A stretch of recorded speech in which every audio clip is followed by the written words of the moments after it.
Hello guys, मैं आज आपको इलस्ट्रेशन नंबर 19 पेज नंबर 299 वाला क्वेश्चन सिखाने वाला हूं, जिसमें goods purchase from holding company. तो हम लोग first of all question read करेंगे। The following is the summarised balance sheet of X limited and Y limited as on 31 December 2012। Liabilities दिया है एक्स लिमिटेड और वाई लिमिटेड, एसेट दिया है X और Y. Paid up capital ₹10 is 20 lakh 6 lakh. General reserve में जाएंगे, reserve and surplus में जाएंगे, profit and loss, reserve and surplus में, सनरी क्रेडिटर्स, करंट लाइबिलिटीज में ट्रेड पेबल। तो हम लोग एसेट में आ गए। अभी free hold premises means building, समझने में इजी हो जाएगा इसलिए बिल्डिंग लिख दिया है। किस में जाता है?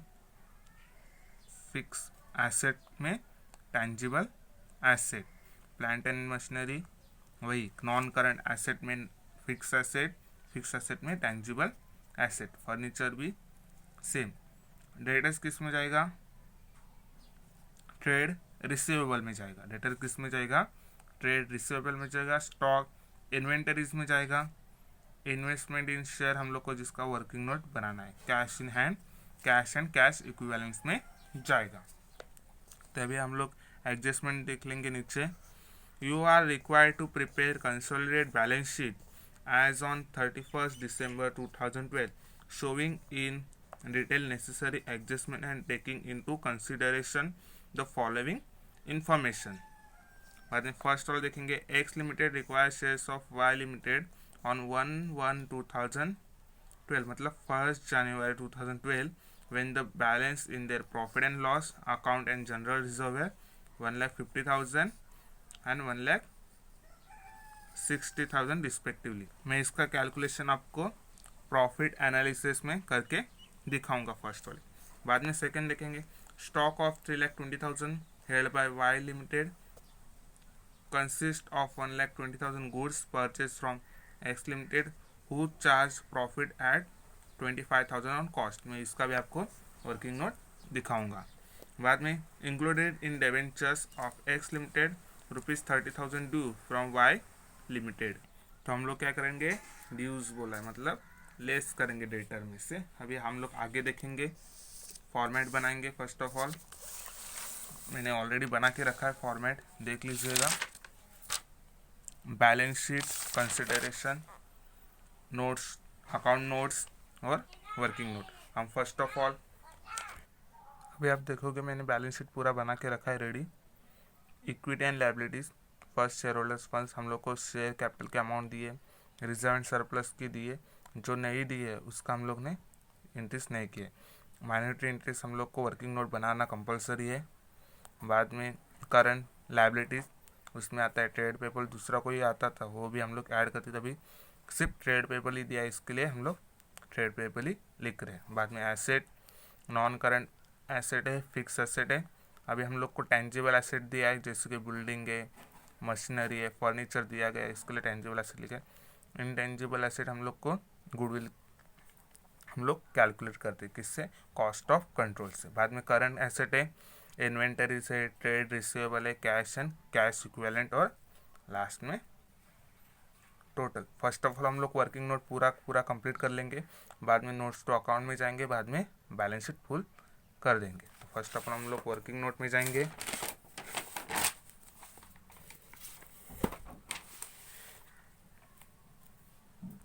तो फर्स्ट वर्किंग नोट हम लोग का होगा प्रोपोर्शन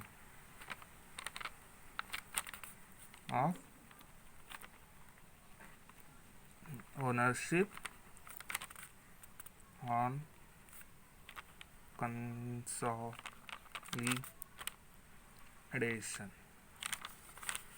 तो उसमें नंबर ऑफ शेयर्स होंगे और प्रोपोर्शन होगा। तो फर्स्ट आएगा इक्विटी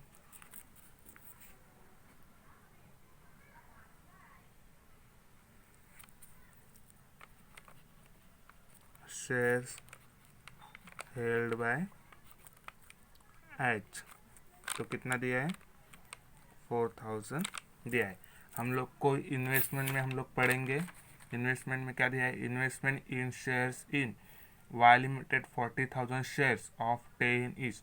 तो 40,000 मतलब कितना हुआ, 10 ईच के हिसाब से 40,000 है। तो हम लोग का टोटल कितना शेयर्स है वाई लिमिटेड में 60,000। तो हमारा equity shares held by minority कितना हुआ 20,000 हो गया। तो हम लोग का रेशियो क्या आएगा 2:3, 1:3 अपॉन 3:3। तो हम लोग का पूरा रेशियो निकल गया है, proportion of ownership on consolidation. तो हम लोग का सेकेंड पार्ट अभी आएगा ratio of period.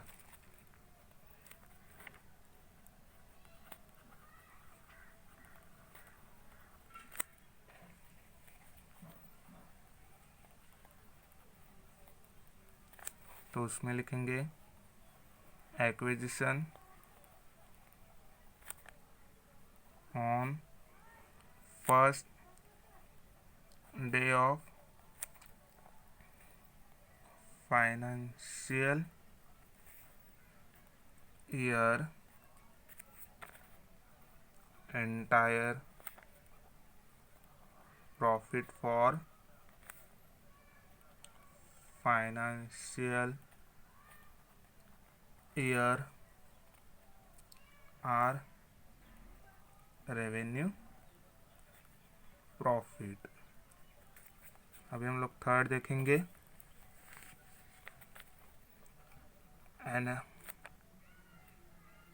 Analysis of profit. तो हम लोग कैसे कैलकुलेशन करेंगे आपको स्टेप बाय स्टेप पूरा एक्सप्लेन करूँगा। हम लोग का है कैपिटल प्रॉफिट और रेवेन्यू प्रॉफिट। तो हम लोग फर्स्ट एडजस्टमेंट पढ़ेंगे पूरा। X limited acquire shares of Y limited as on 1 January 2012 when the balances in their profit and loss account and general reserve। Profit and loss account कितना बोला है 1,50,000 and general reserve 1,60,000। तो इसमें हम लोग कैसे लिखेंगे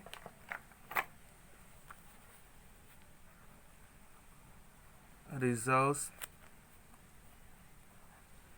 ओपनिंग बोला है, कितना बोला है 1,60,000 और प्रॉफिट एंड लॉस कितना बोला है 1,50,000। टोटल कितना हुआ 3,10,000 हो गया। तो ये क्या हुआ अनडिस्ट्रीब्यूटेड प्रॉफिट। क्यों ऐसे बोला है, क्योंकि ये ओपनिंग के टाइम पे मिला हुआ पैसा है जो किसी को बांटा नहीं गया है। बाद में देखेंगे प्रॉफिट ड्यूरिंग द ईयर, अभी कैलकुलेशन करेंगे प्रॉफिट ड्यूरिंग द ईयर। तो हम लोग का प्रॉफिट ड्यूरिंग द ईयर कितना है 3,50,000 है, माइनस करंट ईयर का कितना है 1,50,000। तो कितना हो गया 2 लाख हो गया।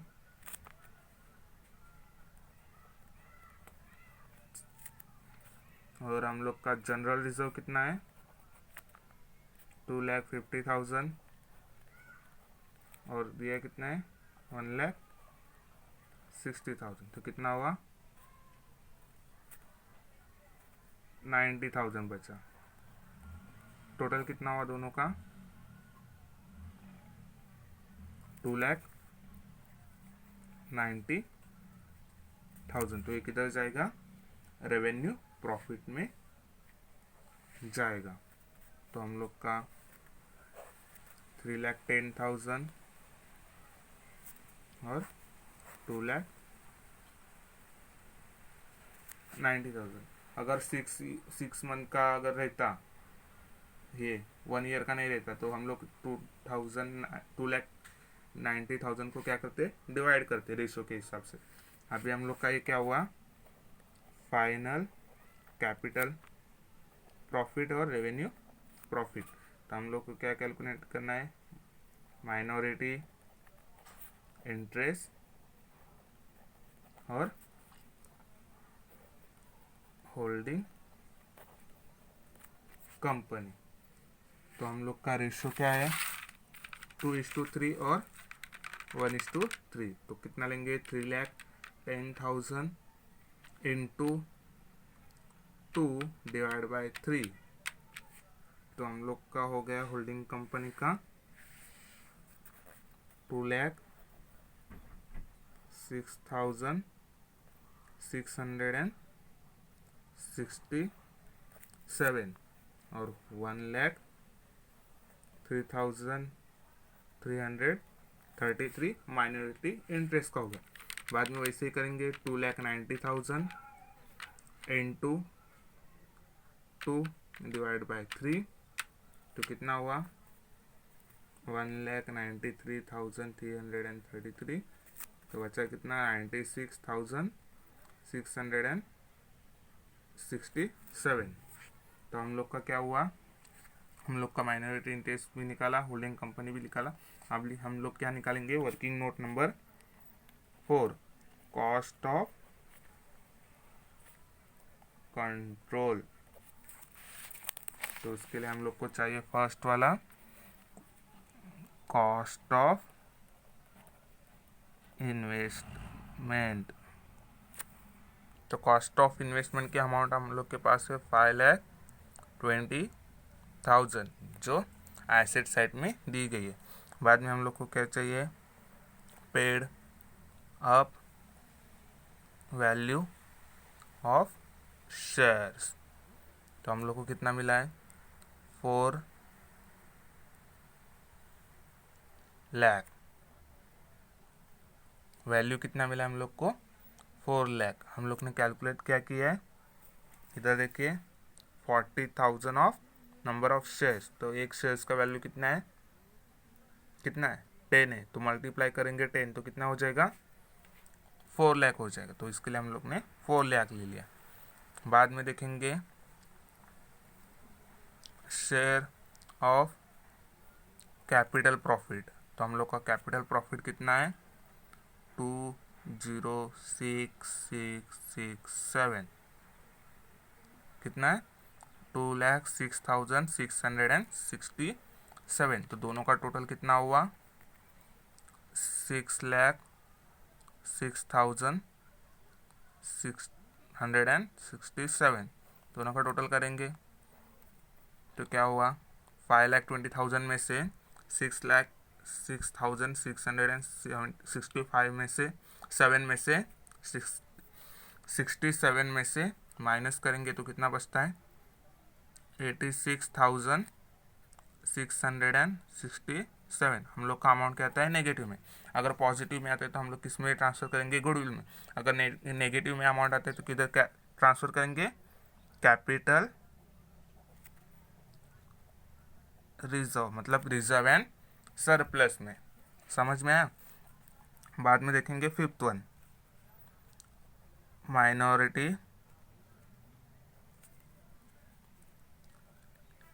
इंटरेस्ट।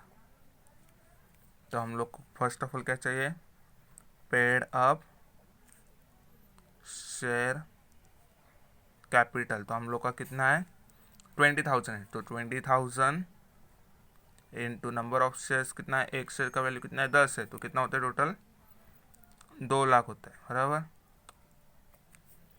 बाद में share of capital profit, share of revenue profit. तो हम लोग का देखेंगे ऊपर कितना है, माइनॉरिटी इंटरेस्ट।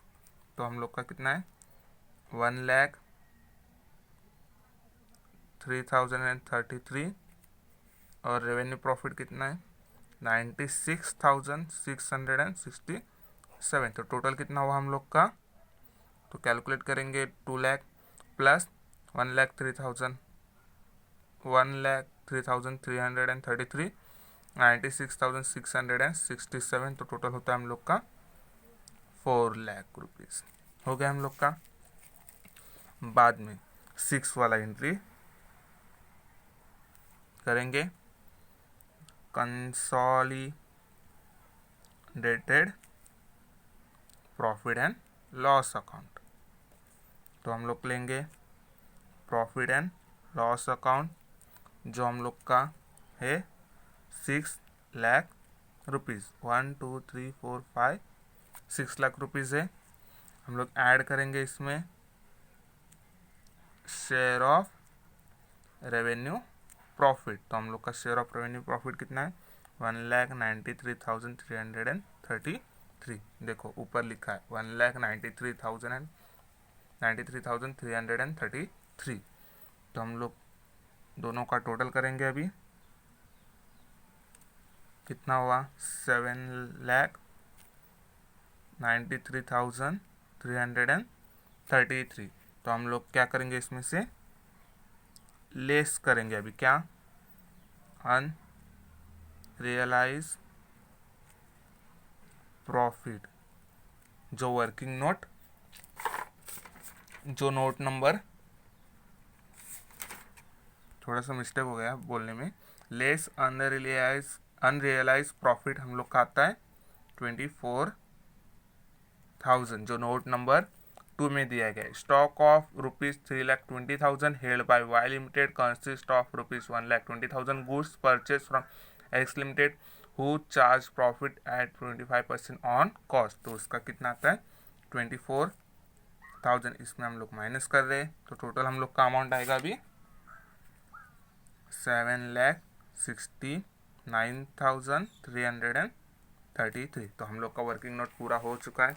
अभी हम लोग अकाउंट्स नोट्स बनाएंगे, उसके बाद बैलेंस शीट में सब अमाउंट ट्रांसफ़र कर देंगे।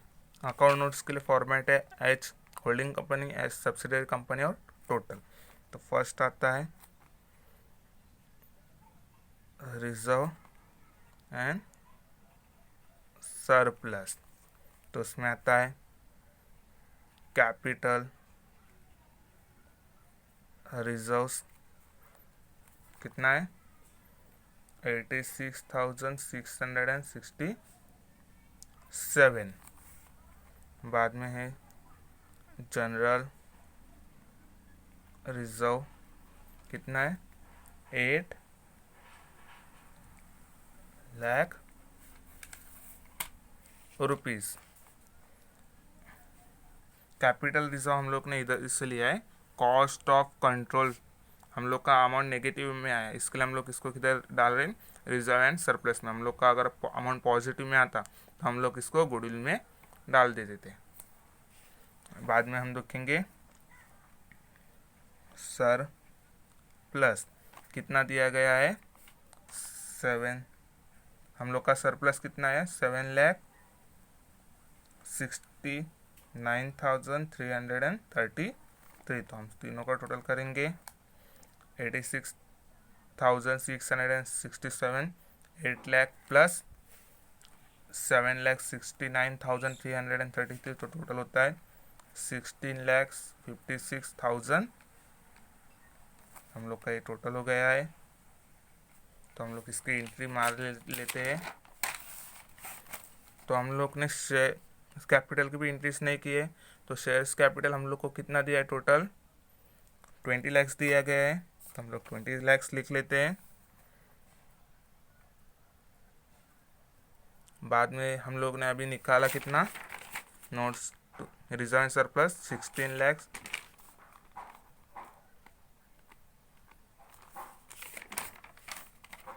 56,000।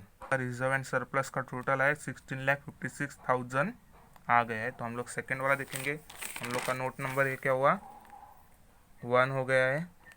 तो हम लोग सेकेंड देखेंगे अभी क्या है हमारा? Trade payables. हम लोग सेकेंड देखेंगे।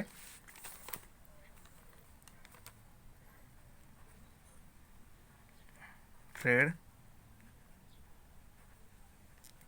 पेबल्स, तो इसमें क्या आएगा? क्रेडिटर्स, सिर्फ क्रेडिटर्स दिया गया है, कितना दिया है? 2 lakhs और 1,40,000। तो टोटल कितना हुआ? 3,40,000 हो गया। तो आगे देखेंगे इसमें से included in debtors of X limited 30,000 due from Y limited. तो हम लोग डेटर्स में से भी 30,000 लेस करेंगे और क्रेडिटर्स में भी 30,000 लेस करेंगे। इसका एक्सप्लेनेशन ऑलरेडी मैं लास्ट लेक्चर में दे चुका हूँ, तो आप लोग लास्ट लेक्चर अच्छे से देख लीजिए। तो टोटल कितना आएगा? 3,10,000। हम लोग लिखेंगे इधर 3,10,000। हम लोग का माइनॉरिटी इंटरेस्ट भी ऑलरेडी कैलकुलेट कर चुके हैं, तो माइनॉरिटी इंटरेस्ट ले लेंगे। 4 लाख आ गया हम लोग का माइनॉरिटी इंटरेस्ट, 4 लाख आ गया। हम लोग ने इसका टोटल ही नहीं किया है, तो आएगा 36,56,000। अभी हम लोग का लाइबिलिटीज पूरा हो गया है, इक्विटी एंड लाइबिलिटीज। अभी हम लोग का बाकी है एसेट। तो एसेट में हम लोग को देखने का है फिक्स एसेट में टेंजिबल एसेट। तो हम लोग फर्स्ट ऑफ ऑल करेंगे टेंजिबल एसेट। तो हम लोग देखेंगे अभी थर्ड वाला,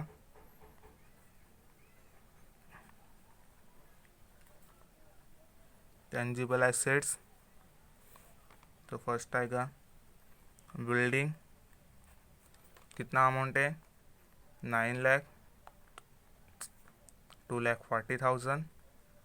दोनों को मिला के कितना होता है? 11,40,000। सेकेंड है प्लांट, 7 लाख, 3,20,000। बाद में होता है 10,20,000। बाद में आएगा फर्नीचर,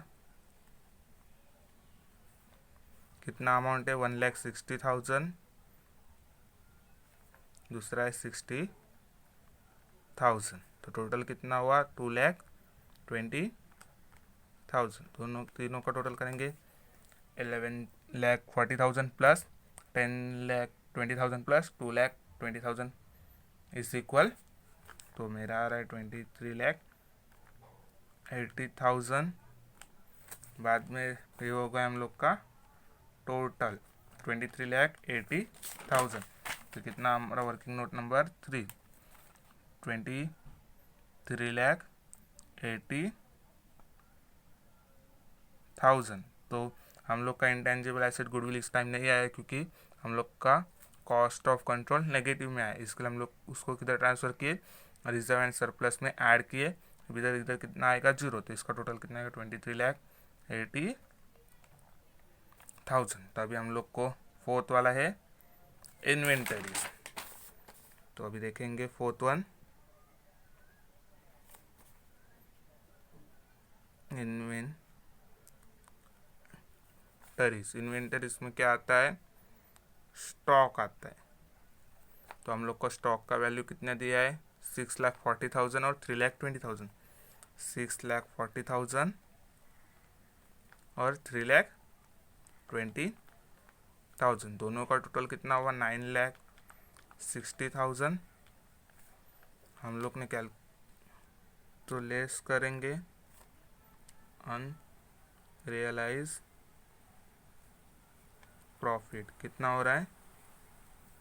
24,000। पहले भी हम लोग ने लिखा था 24,000, तो हम आपको दिखाता हूँ कैसे आया। तो इधर देखिए कैलसी में 6,40,000 in plus 3,20,000 into 25% divide by 10 करने के बाद हम लोग का बराबर टोटल 24,000 आ गया है। हम लोग अभी इसका टोटल करेंगे माइनस करके 9,36,000 हो गया। बाद में हम लोग फिफ्थ वन देखेंगे, ट्रेड टोटल रिसीवेबल। तो हम लोग का ट्रेड रिसीवेबल क्या है? डेटर्स है। डेटर्स कितना है? 6 लाख है। और 3,40,000। टोटल कितना हुआ? 9,40,000। तो नोट नंबर 3 नहीं, एंट्री नंबर आपको दिखाया था, include in debtors of X limited ₹30,000 due from Y limited. तो क्रेडिट में से भी हम लोग ने माइनस किया था 30,000, अभी डेबिट से भी 30,000 माइनस करेंगे। तो माइनस करने के बाद कितना बचता है? 9,10,000। बाद में 6 एंट्री आएगा, इसका भी टोटल लिख देते, कैश एंड कैश इक्विवेलेंट्स। तो टोटल कैश कितना दिया है? 80,000, 60,000, टोटल हुआ 1,40,000। तो हम लोग पहले लेंगे इन्वेंटरीज का 9,36,000 डालेंगे, 9,36,000, fifth one 6 one. Fifth one कितना है? 9,10,000 और 1,40,000। 9,10,000, 1,40,000। तो टोटल करेंगे कितना आएगा? 9,36,000, 9,10,000, 1,40,000। तो टोटल कितना आ रहा है? 19,86,000। तो हम लोग का एसेट आ रहा है 43,66,000 और लाइबिलिटीज पे आ रहा है 43,66,000। मैंने बना दिया है, बैलेंस शीट दोनों टैली हो गया है। अगर इसमें कुछ डाउट है तो कमेंट बॉक्स में कमेंट कीजिए, लाइक और शेयर ज़रूर कीजिए। थोड़े आवाज़ आजू बाजू के आ रही थी, इसके लिए सॉरी। Thank you.